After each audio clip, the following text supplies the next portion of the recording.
Makanya kalau sholawat jangan minta utangnya dibayarin. Kalau udah doanya Habib tuh, ya Allah semoga yang hadir terbayar utangnya, aminnya kenceng. Remeh amat sholawatnya. Sholawat begitu, sholawat onta, tahu? Sholawat onta begitu. Kalau kita punya akal, punya kolbu, gak pantas sholawat minta onta. Sholawat minta avanza ya. Roksa bu ya, roksa.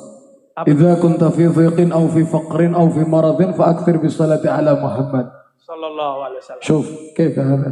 Itu lain cerita, Bib. Lain cerita gimana tadi antum bilangnya tadi gimana hadir biar lunas utangnya. Kita mendoakan. Memang mereka semua ini amin berarti nandakno utang ini banyak.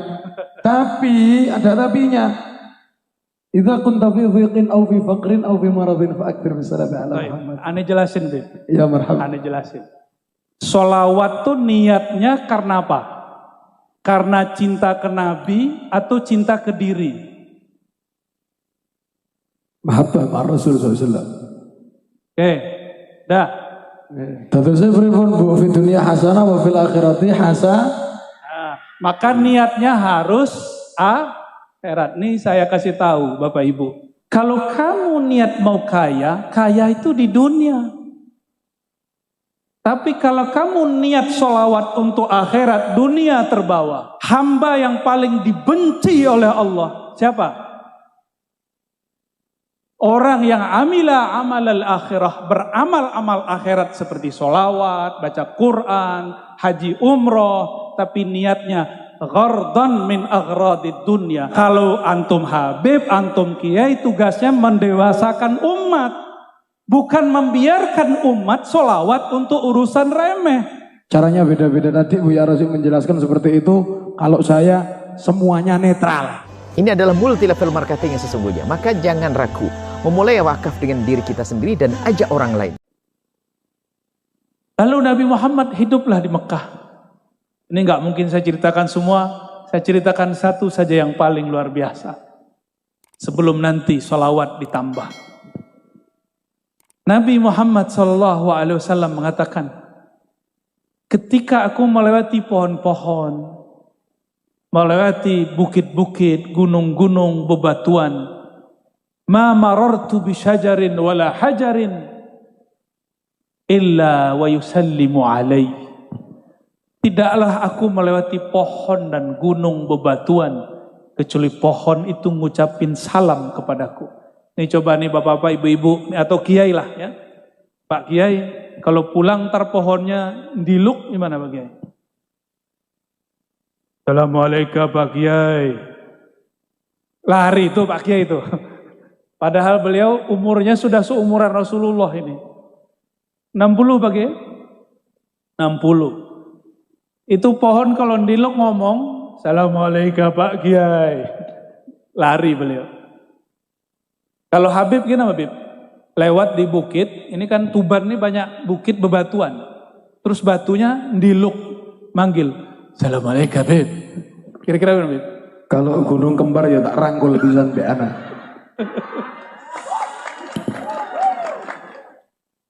Ampun ketemu Habib Jawa ya.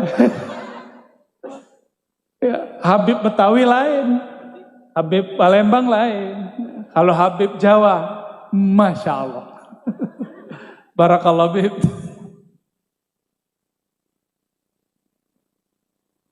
Nabi Muhammad melewati gunung, ini bukan gunung kembar Habib. Itu gunungnya bergetar. Pohonnya diluk dan semuanya mengatakan, Assalamualaikum ya Nabi Allah. Salam atas engkau wahai Nabi Allah. Hewan-hewan Nabi lagi jalan. Ada arak-arakan domba. Semua domba pengen mendekat Rasulullah. Ada onta-onta pengen ngadu ke Rasulullah. Cuma sayangnya onta ngadunya urusan perut. Bukan buah perut, Beb. Onta ketemu Rasul ngadunya urusan apa? Perut. Sama, mohon maaf nih, masyarakat ketemu wabub, ketemu bupati, ngadu masalah perut. Coba onta kalau punya akal. Ketemu Rasulullah seharusnya bukan urusan perut yang diadukan. Yang diadukan apa? Wahai Rasulullah, beri syafaat, aku masukkan aku ke dalam surga. Itu seharusnya. Ternyata waktu dulu Rasulullah punya majelis duduk-duduk begini, tatakan punggungnya pohon kayu. Itu kayu ketika dibuatkan mimbar, ditinggal oleh Rasulullah, nangis. Coba ibu-ibu dengerin pohon nangis, kabur pasti pengajian. Ini pohon Hanna Hanina. Dia menangis karena dia rindu merasakan punggung Rasulullah Sallallahu Alaihi Wasallam. Akhirnya itu semua sahabat yang hadir dengar. Berarti sahabat ini punya karomah, mendengarkan suara tangisnya kayu-kayu. Turunlah Rasulullah dari mimbar, Nabi elus-elus ditanya, wahai kayu. Tuh Nabi bisa ngomong sama kayu. Coba kalau Pak Kiai bisa ngomong sama kayu, kita ngomong, Pak Kiai sudah begini ya. Paling tinggi kita bilang, Kiai udah majeduk, kejedot palanya sama dinding. Tapi Rasulullah SAW ngomong dilus, dan tidak ada satu sahabat pun yang mengatakan Rasulullah itu gila. Kenapa? Rasulullah dan para sahabat sama-sama mendengarkan tangisnya. Dielus seperti anak kecil, kemudian berhenti nangis. Ditanya, wahai kayu, engkau pilih jadi sandaranku di dunia atau masuk surga? Apa jawaban si kayu? Apa jawaban dia? Masuk, tapi menurut saya itu juga kurang benar, kurang sempurna, walaupun lebih tinggi daripada onta. Makanya kalau sholawat jangan minta onta utangnya dibayarin. Ya. Kalau udah doanya Habib tuh, ya Allah semoga yang hadir terbayar utangnya, aminnya kenceng. Jadi niat hadir sholawat bukan karena cinta Rasul, tapi supaya utang terbayar. Remeh amat sholawatnya. Sholawat begitu, sholawat onta, tahu? Sholawat onta begitu. Ketemu Rasulullah hanya urus masalah perut. Untuk onta itu udah keren, hebat. Dia tahu itu Rasulullah. Tapi kalau kita punya akal, punya kolbu, nggak pantas sholawat minta onta, sholawat minta Avanza ya, sholawat minta, sekarang yang lagi tren apa nih? Roksa bu ya, roksa. Idza kunta fi dhiqin aw fi faqrin aw fi maradin fa akthir bis salati ala Muhammad sallallahu alaihi wasallam. Syuf, kaifa hada? Itu lain cerita, Bib. Lain cerita gimana? Tadi antum bilangnya tadi gimana? Hadir biar lunas utangnya. Kita mendoakan, memang mereka semua ini amin, berarti nandakno utang ini banyak. Tapi ada tapinya. Idza kunta fi dhiqin aw fi faqrin aw fi maradin fa akthir bis salati ala Muhammad. Ane jelasin, Bib. Ya marhaba. Ane jelasin. Sholawat tuh niatnya karena apa? Karena cinta ke Nabi atau cinta ke diri? Mahabbah ma Rasul sallallahu. Oke. Dah, kalau cinta ke Nabi dapat berkah, punya penyakit sembuh. Bukan karena kita ingin sembuh tuh sholawat, itu kebalik. Orang seperti ini di dunia dapat syafaat, tapi di akhirat belum tentu. Nanti ketika datang di hari kiamat nanya, wahai Rasulullah syafaati saya, Nabi nanti jawab, kan sudah dibalas di dunia, utangmu lunas kan? Ya. Terusnya pripun bu, fi dunia hasanah wa fil akhirati maka niatnya harus akhirat. Nih saya kasih tahu Bapak Ibu. Saya dulu lama ngamalin sholawat pengen kaya, nggak kaya-kaya.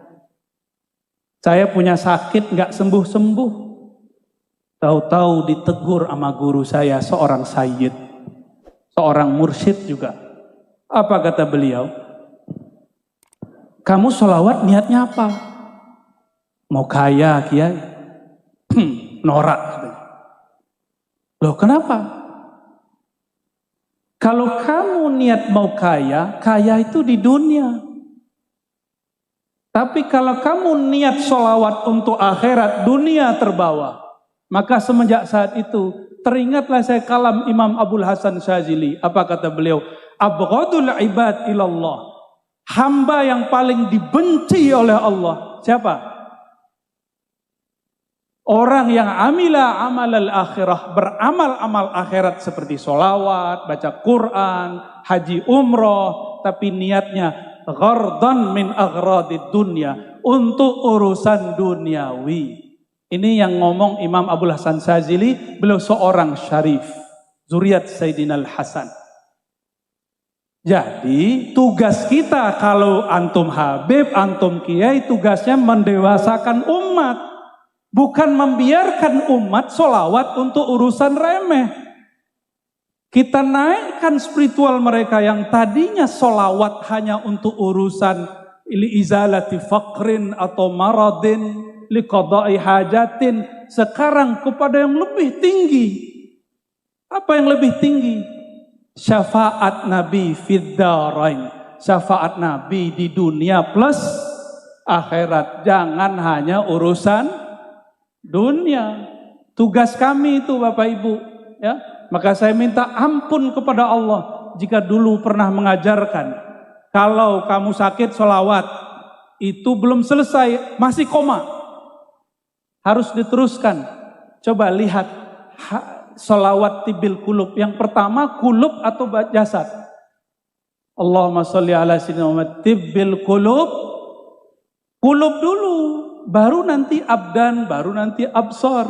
Karena kolbu urusannya akhirat, badan urusannya dunia. Akhirat dulu, ya. Nah, utang kita kepada Allah dan Rasul lebih besar. Nah, Bapak Ibu yang melakukan Allah, nah itu kalau mau naik pangkat. Tapi kalau mau kayak kemarin-kemarin nggak apa-apa. Sholawat biar bayar utang, itu ada ijazahnya boleh. Ini disebut sholatul awam, sholat orang awam. Tapi kalau sholawat al-muhibbin al-arifin, sholawat orang yang kenal Allah, kenal Rasulullah, nggak begitu. Ya, sholawatnya karena Allah layak karena Rasulullah layak disolawatin. Nih saya tanya ke Pak Bupati, Wakil Bupati. Ini contoh nih Pak Wakil, ini belum Rasul nih.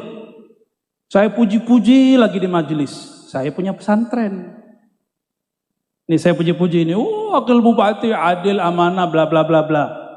Dalam hati niat muji Pak Wakil Bupati supaya pesantren saya dibangun, dibantu. Berarti niatnya apa? Memuji Pak Wakil Bupati. Dunia. Benar, udah bagus, bangun pesantren kan bagus. Bagus gak? Bagus. Tapi memuji Pak Wakil Bupati bukan karena dia terpuji. Karena saya ingin dapat sesuatu. Boleh gak? Boleh. Tapi Pak Wakil Bupati langsung tahu. Ah, ini Kiai mulai muji ada maksud nih. Ya. Maka itu Kiai gak bisa jadi teman ngopinya Pak Wakil Bupati. Karena dia deketin saya ada proposal setelah muji. Boleh nggak? Boleh, tapi elok nggak? Ada orang muji Pak Wakil Bupati. Dari hati nggak ada maksud apa-apa. Nah, orang ini cocok jadi teman ngopi. Nyaman nggak Pak Wakil? Nyaman. Rasulullah sama orang yang niat apapun dikasih. Tapi Rasulullah memilih khawasus sahabah. Sahabat-sahabat yang khawas, yang mulia. Itu sahabat-sahabat yang berjuang karena Rasulullah. Bukan karena dirinya. Jadi ada sholawatnya itu sholawat nafsiyah namanya. Sholawat karena dirinya. Ada yang sholawatnya karena Nabi Muhammad. Sholawat Muhammadiyah. Sholawat, semua sholawat kita yang kita niatkan karena Nabi layak disolawati, baru tuh solawatnya benar. Oke? Ya, barangkali itu yang boleh saya sampaikan ya. Maka kajian malam ini saya simpulkan bahwa baginda Nabi Muhammad SAW, beliaulah khairul maulud, sebaik-baik orang yang dilahirkan. Maka ibundanya juga adalah ibu yang paling mulia yang dilahirkan. Maka dimanapun beliau menginjakkan kaki, di sana semua benda, semua tempat mengucapkan salam. Namun kita harus beda dengan mereka karena kita punya kolbu, punya akal. Bersolawatlah karena beliau layak disolawati. Insya Allah jika sakit Allah sembuhkan. Tapi jika sakitnya tidak disembuhkan, kita tetap solawat. Karena solawat kita bukan karena tersembuh daripada penyakit. Kalau utangnya tidak terlunaskan, kita tetap solawat. Karena solawat kita bukan untuk urusan duniawi. Syukur-syukur jika berkah Allah lunaskan. Begitu barangkali. Wassallallahu ala sayyidina Muhammad. Assalamualaikum warahmatullahi wabarakatuh.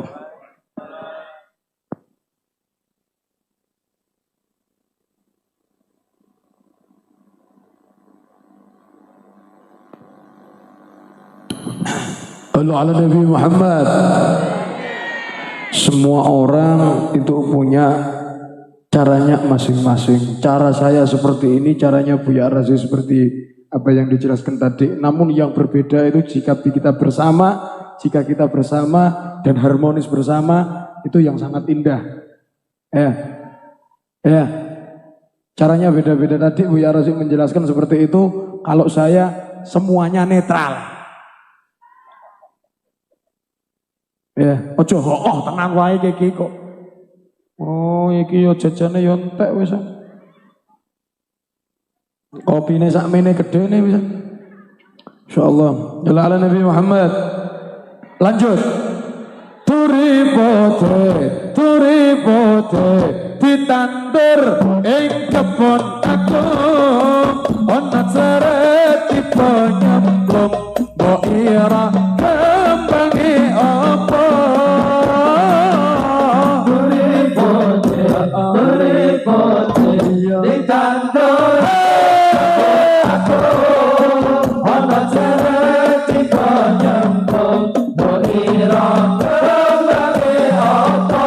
Mbok ira kembange apa. Mbok ira kembange apa. Wetan kali kulon kali tengah tanduran. Mari saiki ngaji sesuk yo ngaji. Ayo manut para kiai. Wetan kali